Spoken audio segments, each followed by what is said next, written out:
John D. Wood and his partner Isham Mayfield built a mercantile business on Randall Street. In 1902 he started the Wood Mortuary on the second floor. In 1907 Mayfield sold his share to Wood's cousin J. Terry Wood. The store operated until 1922, but today the Wood Mortuary continues as the oldest business in Greer. Wood and Mendenhall hardware store on Trade Street offered everything from seed and fertilizer to wagons and buggies.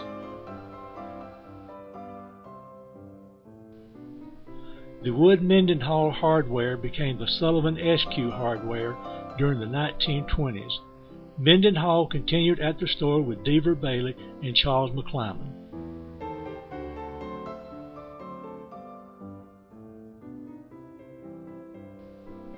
Tom Baswell and his son Jim, who was holding a horse, had a blacksmith shop in downtown Greer.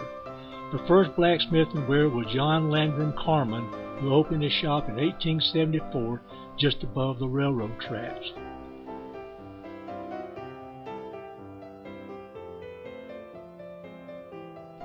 Dr. Robert Lee Marchant built the Greer Drug Company in 1910. It was a Rexall store for many years. On the second floor, the dentist, Dr. Drummond, surveys the street from his office.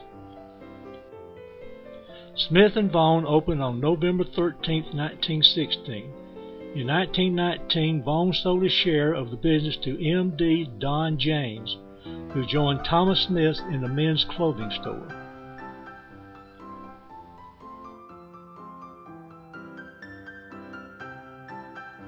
Renamed Smith & James, this business has continued on Trade Street and is the oldest downtown retail store in Greer.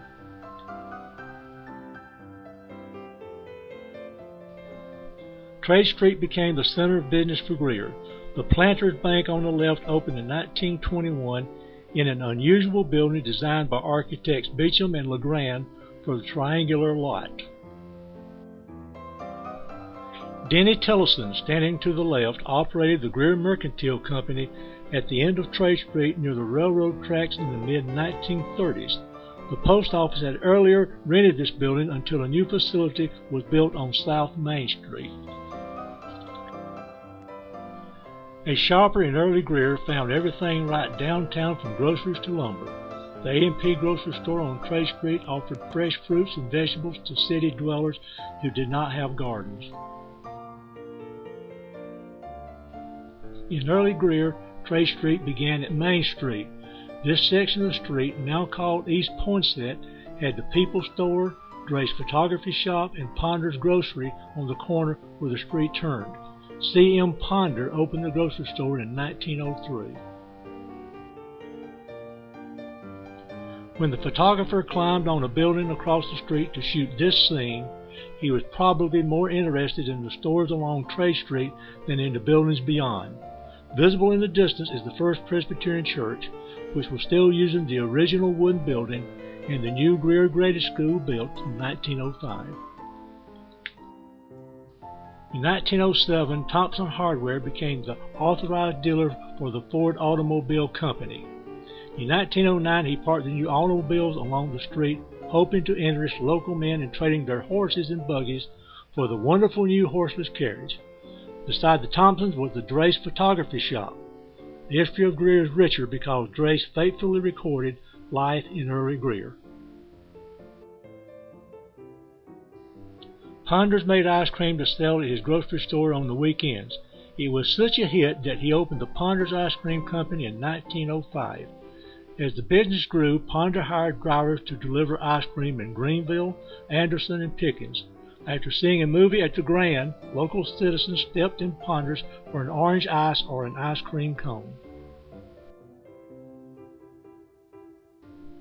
The Wayside Inn opened in December 1929 on the corner of North Main and West Poinsett Street. In 1930, the Queen City Coach Corporation provided Greer's first bus service, arriving and leaving from the hotel. Advertised as the finest in the area, the hotel had 50 rooms, some with baths. In 1997, downtown Greer was placed on the National Register of Historic Places. The buildings represent architecture from the first 4 decades of the 20th century. Greer is always looking to the future, but values its past.